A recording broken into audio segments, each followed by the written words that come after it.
చేయున శివుడు రాక్షస కేలి సహించడు దుచ్చల శేషమును చడు అసాధ్యుడు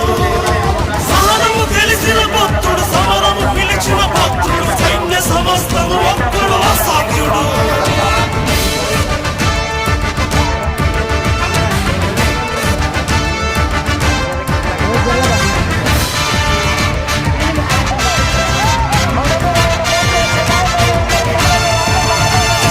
సమయము స్థలమిక చూడడు కథనము